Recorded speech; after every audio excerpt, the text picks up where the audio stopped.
1 degree का फर्क है। 1 डिग्री से क्या होता भाई, नॉन पोलर पोलर में कन्वर्ट हो जाते। क्या ट्रांस के अंदर भी म्यू नॉन जीरो है? पैरा के अंदर म्यू की वैल्यू जीरो है, लेकिन क्या ये हर बार होता? इसके 2 बड़े फेमस एक्सेप्शन हैं। एग्जाम के अंदर ये सवाल आते हैं, which of the following is polar, which of the following is non polar. इसी सवाल का दूसरा पार्ट भी हो सकता है, find the percentage ionic character in caesium chloride और HCl और in barium chloride, something like that. तो अगर हमने ये देखा कि पूरी पोलैरिटी की कॉन्सेप्ट किसके ऊपर है, तो पूरी पोलैरिटी एक चीज से हम डिस्कस कर सकते हैं, उसका नाम है electronegativity. Means entire part is based on the electronegativity and the purpose is whether the shared pair of electron is going to be exactly in the middle. अगर किसी भी मॉलिक्यूल के अंदर अगर किसी भी मॉलिक्यूल के अंदर किसी भी फॉर्मेट के अंदर, चाहे ऐसे पॉजिटिव और नेगेटिव या फिर ऐसा लिखा हो A और B, अब इस बार साइन उल्टी करते हैं, इस बार इसमें उल्टी साइन डालते हैं, ये डेल्टा नेगेटिव और ये डेल्टा पॉजिटिव। किसी भी फॉर्मेट में हम इसे पोलर ही कहते हैं। अब तुम एक सवाल कह सकते हैं कि तुमने ज़्यादातर पोलर कंपाउंड ऐसे देखे, ऐसे नहीं। हाँ सही बात है, तुमने ज़्यादातर पोलर कंपाउंड ऐसे देखे, ऐसे नहीं देखे। क्यों? क्योंकि एक रूल है कि हम पहले कैटायन लिखते हैं और फिर एनायन लिखते हैं, कैटायन फॉलोड बाय एनायन। तो बाय डिफ़ॉल्ट हमने सेटिंग ऐसी करी है कि तुम्हें हमेशा कैटायन पहले वाली पार्ट पे और एनायन दूसरे वाली पार्ट पे। मगर एक सवाल है, क्या अगर अपोजिट हो तो क्या पोलैरिटी नहीं है? भाई अपोजिट हो तो हम ये कह सकते हैं आपने गलत तरीके से अरेंज करा, लेकिन as far as polarity is concerned that is going to be polar. जैसे अगर कोई होमोन्यूक्लियर है, अगर A2 टाइप का मॉलिक्यूल है तो वह नॉन पोलर होगा।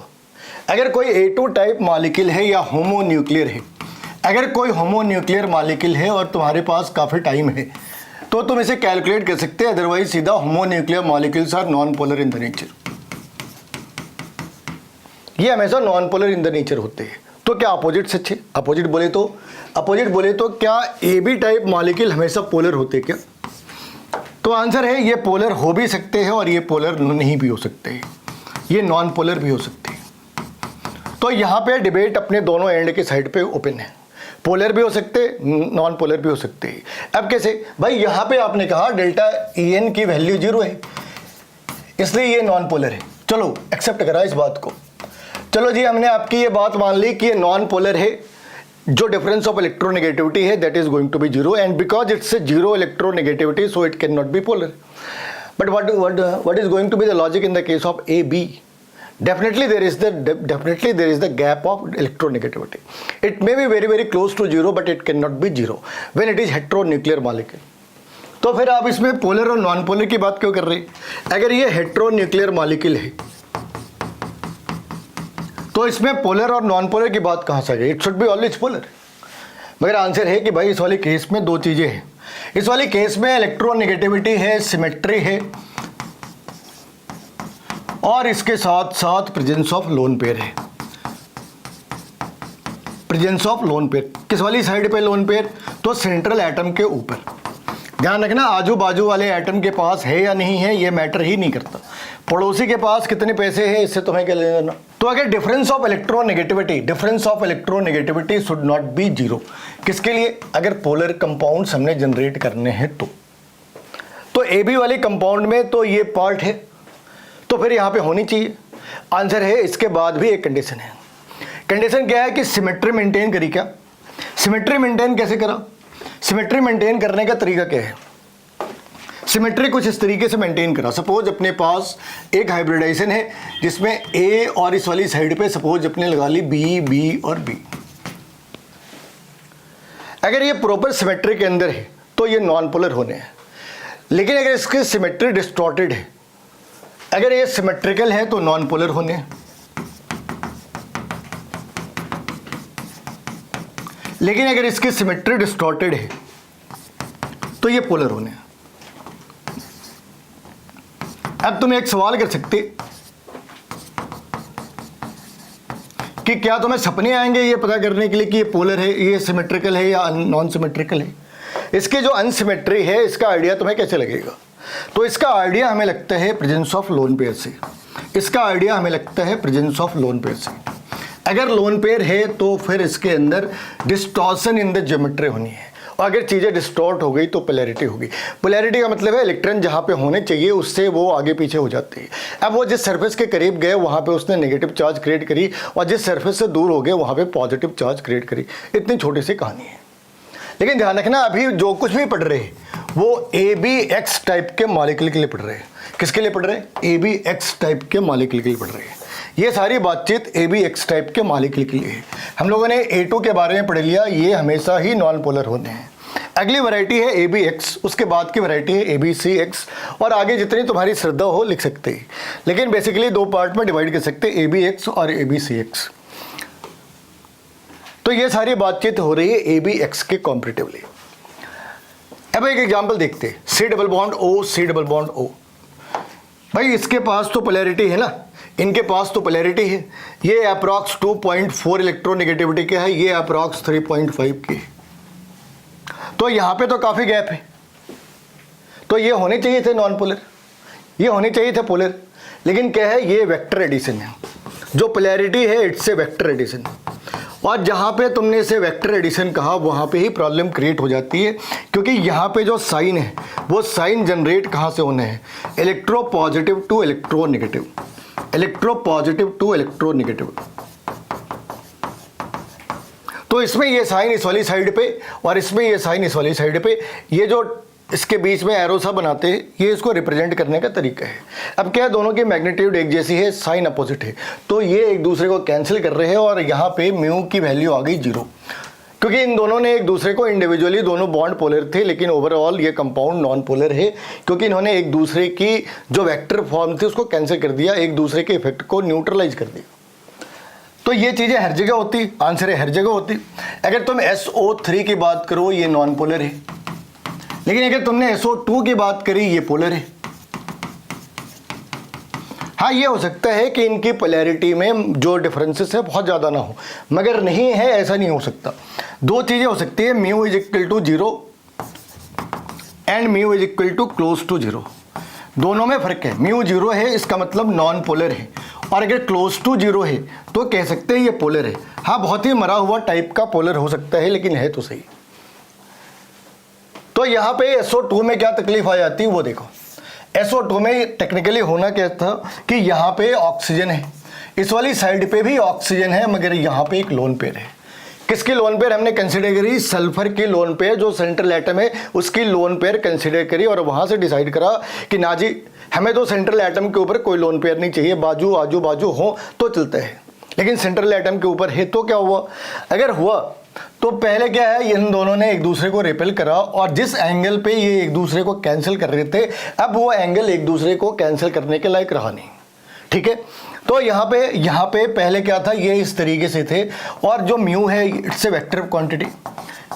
तुम्हें याद होगा, तुमने पढ़ा होगा A² + B² + 2AB cos θ। ये तुमने कई बार कितनी सारी जगहों पे पढ़ा होगा, है ना। जो रिजल्टेंट A है, यह रिजल्टेंट है, A भी लिखने की जरूरत नहीं, जो भी रिजल्टेंट है वो इस तरीके से सॉर्ट आउट करते हैं। तो ये एक वेक्टर एडिशन है, और अगर ये वेक्टर एडिशन है तो उसमें डायरेक्शन बहुत इंपॉर्टेंट सी चीज़ है। पहले क्या था, तीनों ऐसे थे कि एक दूसरे को कैंसिल कर रहे थे। अब क्या है, अगर ऊपर का पार्ट लोन पेयर है तो उसने इसको रिपेल करा, और अब इस वाली कंडीशन के अंदर में एक तो इलेक्ट्रॉन है नहीं ऊपर की साइड पे, ऊपर का फोर्स पहले ही अनबैलेंस थे, और नीचे के फोर्स में भी जो प्रॉपर एंगल होनी चाहिए उसके अंदर डिस्टॉर्शन। एक बात का ध्यान रखना, अगर नीचे के अपनी जगह पे होते तब भी ये पोलर होता, क्योंकि ऊपर का हिस्सा खाली है। ठीक है, लेकिन ऐसा कभी नहीं हो सकता कि लोन पेयर हो और एंगल के अंदर डिस्टॉर्शन ना हो। इस वाले केस के अंदर अगर तुमने पढ़ा हो, तुम्हें कुछ याद हो, तो ये एंगल एग्जैक्टली 120 डिग्री का है, मगर इस वाली केस में ये एंगल 119 है। 1 डिग्री का फर्क है। 1 डिग्री से क्या होता भाई, नॉन पोलर पोलर में कन्वर्ट हो जाते, ये होते। तो ये बातें तो सिंपल मॉलिक्यूल्स के लिए थी। क्या ऑर्गेनिक के ऊपर भी वैलिड है? क्या ऑर्गेनिक मॉलिक्यूल्स में भी वैलिड है? आंसर है बिल्कुल वैलिड है। ऑर्गेनिक मॉलिक्यूल्स में सिस और ट्रांस वाली पार्ट में ये बहुत ज़्यादा एप्लीकेबल है। अगर C डबल बॉन्ड C है, और सपोज इस वाली साइड पे अपने पास एक क्लोरीन है, इस वाली साइड पे अपने पास एक क्लोरीन है, तो होना क्या है? होना ये है कि इन दोनों ने एक दूसरे को कैंसिल करना है। तो ट्रांस के अंदर जो म्यू है, इस वाली केस में म्यू 0 है, लेकिन हर बार ट्रांस में 0 हो, ट्रांस में म्यू 0 होते ही, ट्रांस में म्यू 0 है। ये 100% होना है? आंसर है ना जी, हर बार नहीं होना। क्या ट्रांस के अंदर भी म्यू नॉन जीरो है? आंसर है हाँ जी है, बिल्कुल है। ट्रांस के अंदर भी ये नॉन जीरो हो सकते। कैसे? ऐसे ये Cl डाली और इस वाली साइड पे क्या करा, इस वाली साइड पे आयोडीन लगा दी। अब ये ट्रांस है but mu is not going to be zero. ये ट्रांस है but mu is not going to be zero.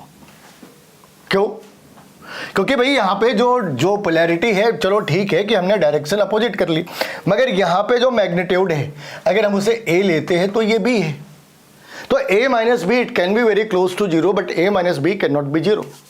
तो यहाँ पे ये लॉजिक काम करती है। तो तुम्हें इस बात का ध्यान रखना है कि सिस के अंदर, जो सिस है इसके अंदर म्यू कभी भी जीरो नहीं होनी, लेकिन ट्रांस के अंदर म्यू जीरो भी है और म्यू जीरो नहीं भी है। हाँ ठीक है कि mu is very close to zero, mu is very close to zero.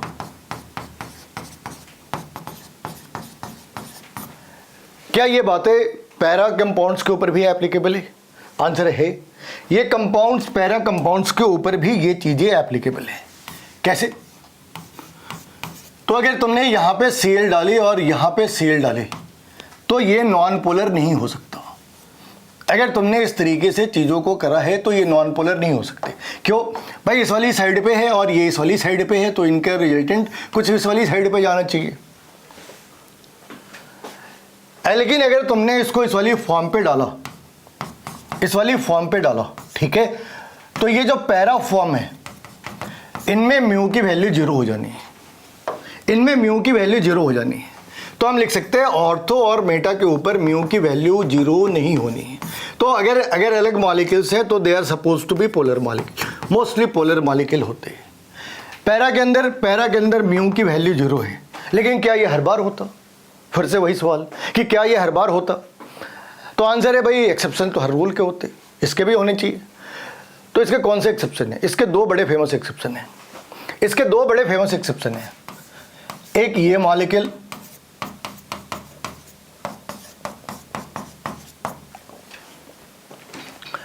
अब इस वाली केस में या फिर अगर हमने इस तरीके से करा तो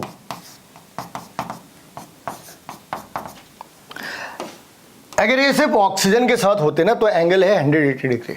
अगर ये सिर्फ ऑक्सीजन के साथ होते तो एंगल है 180 डिग्री। मगर जो वेक्टर है वो ऑक्सीजन के कारण नहीं है, वो OH बॉन्ड के कारण जाता है। जो वेक्टर है वो, अब यहाँ पे जो एंगल है ये sp3 हाइब्रिडाइज कार्बन है, तो एंगल कितनी होगी? 109.28। ठीक है, इस वाली केस में भी एंगल अप्रोक्सीमेट 109.28 है। और होनी कितनी चाहिए? यहाँ पे 180 डिग्री है और इसके बाजू में 109.28 है। अभी ये दोनों मिलके 180 तो कभी नहीं हो सकते, है ना। इनकी रिजल्टेंट 180 नहीं हो सकती, और इनकी रिजल्टेंट जो भी होगी वो एक दूसरे को कैंसिल नहीं कर सकते। मान लो थोड़ी देर के लिए इसका रिजल्टेंट इस वाली साइड पे और इसका रिजल्टेंट इस, या फिर इसका डायरेक्शन चेंज कर लो, किसी भी केस में ये एक दूसरे को कैंसिल नहीं कर रहे। तो अगर पैरा आइसोमर्स हो और वहाँ पे एक ही एटम हो जैसे क्लोरीन, तो यहाँ पे तो जीरो हो सकते हैं। लेकिन अगर वहाँ पे दो एटम्स हैं और उनके बीच में 180 डिग्री का बॉन्ड एंगल नहीं है, तो फिर जो पैरा कंपाउंड्स है उनके अंदर भी पोलैरिटी होगी, चाहे वो बहुत कम हो। तो इस वाली केस में भी म्यू की वैल्यू जीरो नहीं है। Mu can be very close to zero but it can not be zero. तो हर बार पैरा आइसोमर्स ही जीरो हो ऐसा भी जरूरी नहीं है। ये दो केस बड़े फेमस से एग्जाम्पल हैं। और वीडियो पसंद आई हो तो लाइक करें, सब्सक्राइब करें, है ना, वो सारी बातें जो बोलते हैं।